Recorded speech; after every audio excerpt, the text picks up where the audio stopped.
Hello friends, welcome back to Kamini சமையல்.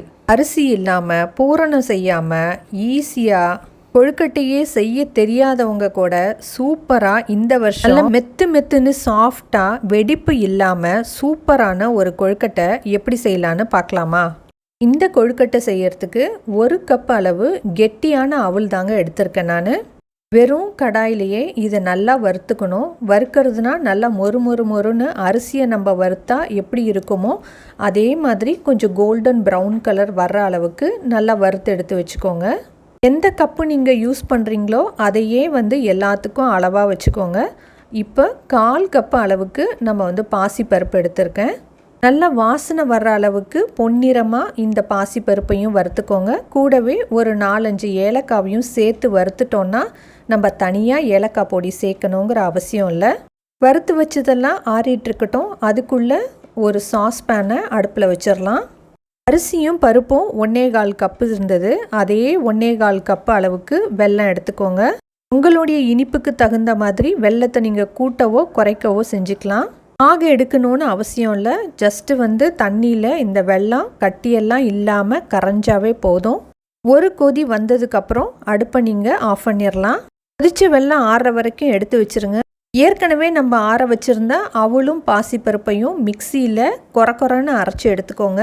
ரொம்ப நைஸாகவும் இருக்க வேணாம், அதே சமயத்தில் ரொம்ப ரவையாகவும் இருக்க வேணாம். ரெண்டுத்துக்கும் நடுவில் இருக்கிற ஸ்டேஜில் அரைச்சி எடுத்துக்கிட்டிங்கன்னா கரெக்டாக இருக்கும். இப்போ ஒரு கடாயில் நம்ம ஏற்கனவே வெல்லத்தை தண்ணியில் கரைச்சி ஒரு கொதி விட்டு எடுத்து வச்சுருக்கோம் இல்லையா, அந்த வெல்லத்தை ஃபில்டர் பண்ணிக்கோங்க. மிக்சியில் அரைச்சி வச்சுருக்கிற இந்த அவல், ஏலக்காய், பச்சைப்பயிறு இருக்கு இல்லையா, அதை கொஞ்சம் கொஞ்சமாக இந்த வெள்ளை தண்ணியில் நல்லா மிக்ஸ் பண்ணிக்கோங்க. கட்டி இல்லாமல் மிக்ஸ் பண்ணிட்டிங்கன்னா உங்களுக்கு கிண்டும்போது ரொம்பவே வசதியாக இருக்கும். இதில் முக்கியமான டிப் என்னன்னு பார்த்தீங்கன்னா, இந்த வெள்ளை கரைசலில் மாவை கரைக்கும்போது அடுப்பை பற்ற வைக்கவே வேண்டாம். கட்டிகள் இல்லாமல் எல்லாம் நல்லா கரைச்சி முடித்ததுக்கப்புறம் அடுப்பை பற்ற வச்சு இப்போ நீங்கள் இதை கிண்ட ஆரம்பிக்கலாம். சப்போஸ் நீங்கள் அடுப்பை பற்ற வச்சுக்கிட்டே கிண்டிகிட்டு இருந்தீங்கன்னா அதில் கட்டிகள் நிறைய ஃபார்ம் ஆகிடும். அதனால தான் நீங்கள் தனியாக இதை கரைச்சி எடுத்துகிட்டு அதுக்கப்புறம் அடுப்பை பற்ற வச்சு கிண்ட ஆரம்பிங்க. இது போல் செய்யறதுனால உங்களுக்கு எல்லாமே யூனிஃபார்மாக மிக்ஸ் ஆகிருக்கும். அதே சமயத்தில் கை வலிக்க நீங்கள் கிண்டிக்கிட்டே இருக்கணுங்கிற அவசியம் இல்லை. ஜஸ்ட்டு ஒரு 5 நிமிஷத்துலேயே பார்த்தீங்கன்னா இதை போல் மாவு திரண்டு வர ஆரம்பிச்சிடும். இந்த ஸ்டேஜில் ஒரு அரை மூடி தேங்காய் நான் திருவி வச்சுருக்கேன். அதையும் இது கூட சேர்த்து நல்லா மிக்ஸ் பண்ணிக்கோங்க. இது கூடவே உங்களுக்கு விருப்பம்னா தேவையான நட்ஸ் எல்லாம் கூட பவுடர் பண்ணி இது கூட சேர்த்துக்கலாம்.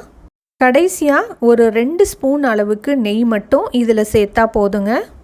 மாவு சூடாக இருக்கும்போதே நெய்யையும் மிக்ஸ் பண்ணிட்டீங்கன்னா உங்களுக்கு மிக்ஸ் பண்ணுறதுக்கு ரொம்ப வசதியாக இருக்கும்.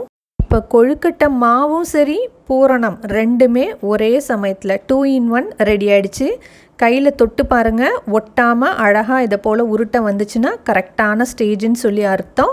நீங்கள் இந்த சமயத்தில் அடுப்பை ஆஃப் பண்ணி அதை கை பொறுக்கிற சூடு வர்ற அளவுக்கு அதை ஆற வச்சு எடுத்துக்கோங்க.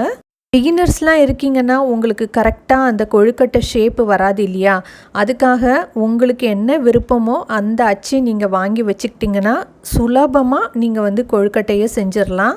இனி யாருமே கொழுக்கட்டை செய்யணுமா, ஐயோ மாவு தனியாக கிண்டணும், பூரணம் தனியாக செய்யணும், அதுக்கப்புறம் இது செய்யறதுக்கு ஒரு 1 மணி நேரம் ஆகும்னு பயப்பட வேண்டிய அவசியமே இல்லை. 1/2 மணி நேரம் இருந்தாவே போதுங்க. சூப்பராக இதை போல் அச்சில் நீங்கள் ஃபில் பண்ணிட்டா முடிஞ்சிருச்சு.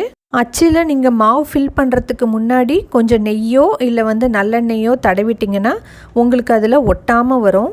கையில் நம்ம என்னதான் கப்பு மாதிரி செஞ்சு அதுக்குள்ளே பூரணத்தை ஃபில் பண்ணாலும் இவ்வளோ அழகான ஷேப்பு கிடைக்காது இல்லையா. மோதகம் ஷேப்லேயோ அப்படி இல்லைன்னா கொழுக்கட்டை ஷேப்லேயோ எதில் வேணாலும் நீங்கள் அந்த அச்சில் ஜஸ்ட்டு ப்ரெஸ் பண்ணி எடுத்துட்டிங்கன்னா எக்ஸஸாக இருக்கிற மாவெல்லாம் எடுத்துருங்க. அப்போ உங்களுக்கு அழகான ஷேப்பில் சூப்பரான கொழுக்கட்டை ரெடி ஆகிடுச்சு.